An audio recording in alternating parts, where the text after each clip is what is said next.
इस वीडियो में हम एक पैराट्रूपर के लिए टर्मिनल वेलोसिटी का ग्राफ स्टडी करेंगे।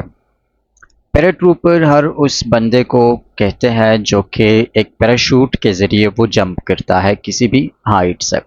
ये एरोप्लेन से भी हो सकता है और किसी भी तरीके से जहाँ भी हो, लेकिन एक हाइट से वो पैराशूट के ज़रिए जंप करता है तो उसको हम कहते हैं पैराट्रूपर।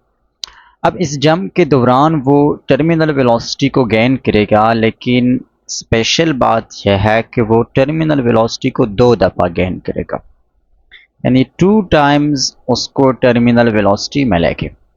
तो इसके टर्मिनल वेलोसिटी का ग्राफ थोड़ा सा डिफरेंट होगा फ्रॉम यूजुअल टर्मिनल वेलोसिटी, जो कि इस तरह है कि जब भी कोई बॉडी फॉल करता है किसी फ्लूइड के अंदर, चाहे वो एयर हो या कोई भी फ्लूइड हो, तो उसका डाउनवर्ड मोशन होता है due to weight, downward force की वजह से, और उसको हम वेट कहते हैं। ये इक्वल होता है एम जी का। ठीक है। अब फ्लूइड्स की प्रॉपर्टी यह है कि जब भी कोई बॉडी फ्लूइड्स के अंदर फॉल करता है तो वो अपोजिट डायरेक्शन में एक फोर्स लगाता है, और उस फोर्स को हम कहते हैं ड्रैग फोर्स, जो कि किसी भी मूविंग बॉडी पर अपोजिट डायरेक्शन में होता है। तो इस केस में अपोजिट डायरेक्शन अपवर्ड है, और इस फोर्स को हम कहते हैं ड्रैग फोर्स। अब इनिशियली जब ये बॉडी फॉल करना स्टार्ट करता है तो इसकी वेलोसिटी इंक्रीज होती है ड्यू टू ग्रेविटेशनल एक्सेलरेशन, और उसकी वैल्यू है 9.8 मीटर पर सेकंड स्क्वायर, यानी हर सेकंड में इसकी वेलोसिटी में 9.8 मीटर पर सेकंड इंक्रीज आ रहे होते हैं, और टाइम के साथ साथ इसकी वेलोसिटी इंक्रीज होती है। तो हम इस इंक्रीज इन वेलोसिटी को हम ग्राफ के ज़रिए शो कर सकते हैं कि अगर हम एक वेलोसिटी टाइम ग्राफ बना लें, यहाँ पर है टाइम और यहाँ पर है वेलोसिटी। तो इस वेलोसिटी टाइम ग्राफ में हम वेलोसिटी को मेंशन कर सकते हैं कि स्टार्ट में इसकी वेलोसिटी टाइम के साथ साथ क्या हो रही है, इंक्रीज हो रही है, क्योंकि डाउनवर्ड एक्सेलरेशन एक्सपीरियंस कर रहा है ये बॉडी, या डाउनवर्ड एक्सेलरेशन प्रोड्यूस हो रहा है, तो उसकी वजह से वेलोसिटी में इंक्रीज आ रहा है। और कांस्टेंट एक्सेलरेशन है तो लीनियर ग्राफ आएगा। ठीक है। अब जैसे जैसे इसकी वेलोसिटी इंक्रीज होती है तो स्टोक्स लॉ से हमें पता है कि ड्रैग फोर्स जो अपर डायरेक्शन में है is directly proportional to velocity. जब भी बॉडी का स्पीड इंक्रीज होगा तो उस पर ड्रैग फोर्स भी इंक्रीज होगा, और जब ऐसा टाइम आ जाए कि this drag force becomes equal to weight force, यानी अपवर्ड फोर्स और डाउनवर्ड फोर्स दोनों एक दूसरे को बैलेंस करेंगे, दोनों इक्वल हो जाएंगे, तो होगा क्या, जब दो सेम फोर्सेस अपोजिट डायरेक्शन में एक्ट कर रहे हैं तो इट मींस कि net force acting on the body becomes zero. Net force हो जाता है ज़ीरो, और नेट फोर्स ज़ीरो का मतलब है कि इस बॉडी में मज़ीद एक्सेलरेशन प्रोड्यूस नहीं हो रहा, एक्सेलरेशन आल्सो बिकम्स ज़ीरो। और ज़ीरो एक्सेलरेशन का ये मतलब है कि इस बॉडी की वेलोसिटी हो जाती है कांस्टेंट, तो इस टाइम के बाद वेलोसिटी बिकम्स कांस्टेंट। अब यहाँ तक इसने जितनी भी वेलोसिटी गेन की है, सपोज यहाँ तक इसने वेलोसिटी गेन की है 98 मीटर पर सेकंड, तो इसके बाद जितना भी ये बॉडी फॉल करता है, जितना भी टाइम गुजरता है, इसकी वेलोसिटी 98 मीटर पर सेकंड ही रहेगी, इसमें चेंज नहीं आएगा, ये एक कांस्टेंट वेलोसिटी होगी, और इसमें इंक्रीज भी नहीं आएगा, चाहे वो ज़मीन तक पहुंचे, लेकिन यही 98 मीटर पर सेकंड वेलोसिटी होगी, इससे ज़्यादा इंक्रीज इसमें नहीं आएगा। इसी कांस्टेंट वेलोसिटी को हम कहते हैं टर्मिनल वेलोसिटी। अब ये टर्मिनल वेलोसिटी है एक आम बॉडी के लिए, एक नॉर्मल बॉडी के लिए, लेकिन पैराट्रूपर के केस में क्या है कि पैराट्रूपर के केस में ये कर्व थोड़ा सा डिफरेंट हो जाता है, और वो क्या है, सो लेट्स सी। पैराट्रूपर के केस में ये है कि जब ये पैराट्रूपर जंप करता है तो इनिशियली तो इसकी वेलोसिटी इंक्रीज होती है ड्यू टू डाउनवर्ड एक्सेलरेशन, फिर कुछ टाइम के बाद ये टर्मिनल वेलोसिटी को गेन करता है। यहाँ तक तो बात इसकी ठीक है, और ये इसकी क्या है, ये इसकी फर्स्ट टर्मिनल वेलोसिटी है, फर्स्ट वी टी, यानी कि ये इसकी फर्स्ट टर्मिनल वेलोसिटी यहाँ पर एक पैराट्रूपर गेन करता है, ये वाला पॉइंट है। अब जैसे जैसे पैराट्रूपर अपने पैराशूट को ओपन करता है, ओपन्स पैराशूट, तो फिर क्या होगा कि इसका जो सरफेस एरिया है, या एरिया के बजाय हम रेडियस का टर्म यूज़ करें, तो उसका जो रेडियस है वो इंक्रीज़ हो जाता है, क्योंकि अब ये जो सिस्टम है, वो बॉडी खुद और पैराशूट, तो वो सारा का सारा एक ग्रेटर एरिया बन जाता है या ग्रेटर रेडियस बन जाता है।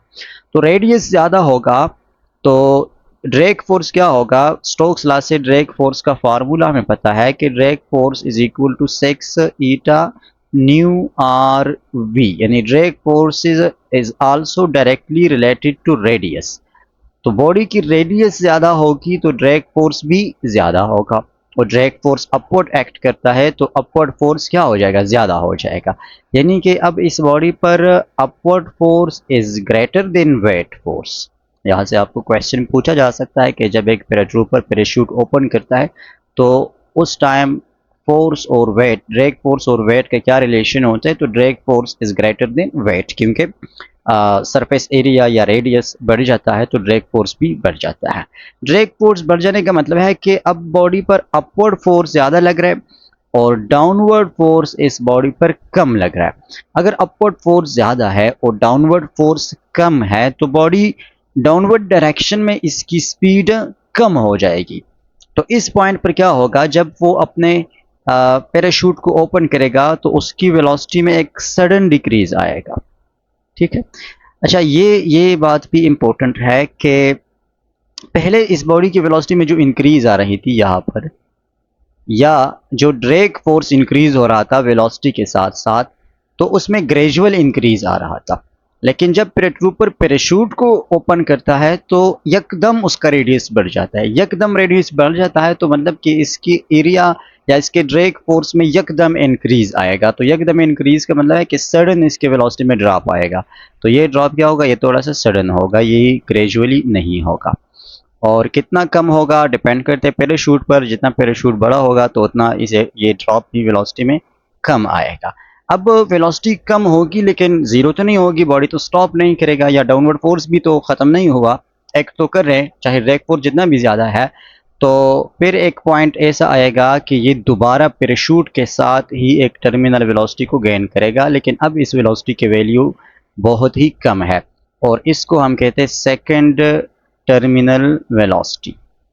तो इस पॉइंट पर बॉडी ने दूसरे टर्मिनल वेलोसिटी को गेन किया है इस पॉइंट पर, और एक टर्मिनल वेलोसिटी ये है। तो ये फर्स्ट टर्मिनल वेलोसिटी, ये सेकंड टर्मिनल वेलोसिटी, और चूंकि इस वेलोसिटी की वैल्यू कम होती है 2 मीटर पर सेकंड या 3 मीटर पर सेकंड या जितनी भी हो, तो इस वजह से एक पैराट्रूपर आसानी से लैंड करता है ग्राउंड पर और उसको कोई मसला नहीं होता, क्योंकि कम वेलोसिटी होती है तो सब कुछ उसके कंट्रोल में होता है। इस तरह से हम एक पैराट्रूपर के ग्राफ को रिप्रेजेंट करते हैं। अब यहाँ पर इंपॉर्टेंट पॉइंट यह है कि जैसे जैसे जब इसने पहले टर्मिनल वेलोसिटी को गेन नहीं किया था तो यहाँ पर इसका एक्सेलरेशन था पॉजिटिव, ग्रेटर देन 0। जब इसने टर्मिनल वेलोसिटी को गेन की फर्स्ट टर्मिनल वेलोसिटी को, तो एक्सेलरेशन बिकम्स 0, क्योंकि टर्मिनल वेलोसिटी इज कांस्टेंट, और कांस्टेंट वेलोसिटी का मतलब है कि एक्सेलरेशन इज 0। मैं यहाँ पर एक्सेलरेशन लिख रहा हूँ और ये सॉफ्टवेयर वाले इसको मिटा रहे हैं, ना मिटाए यार। यहाँ पर एक्सेलरेशन हो गया 0। अब जैसे यहाँ पर इसने पैराशूट को ओपन किया है इस पॉइंट से, तो डिक्रीज आ रहा है वेलोसिटी में, और डिक्रीज का मतलब है कि यहाँ पर इसका एक्सेलरेशन बिकम्स नेगेटिव, यानी लेस देन 0 हो जाता है। तो ये इंपॉर्टेंट है कि जब एक पैराट्रूपर पैराशूट को ओपन करते हैं तो एक्सेलरेशन बिकम्स नेगेटिव, और जब सेकंड टर्मिनल वेलोसिटी मिल जाती है तो अगेन द एक्सेलरेशन बिकम्स 0। तो ये सारी बातें आपको पता होनी चाहिए, क्योंकि ये आपसे क्वेश्चंस में पूछे जा सकते हैं। मेरे ख्याल में फ्लूइड डायनामिक्स का हमने सब कुछ कवर कर लिया है एमडीकेट के लिए। फिर भी अगर कुछ रहता है तो आप बेशक कमेंट में बता सकते हैं, ताकि उन चीज़ों को भी हम कवर करें। इंशाल्लाह नेक्स्ट लेक्चर में हम बाकी चैप्टर्स की तरफ जाएंगे, तो ज़रूर हमारे साथ कनेक्टेड रहे।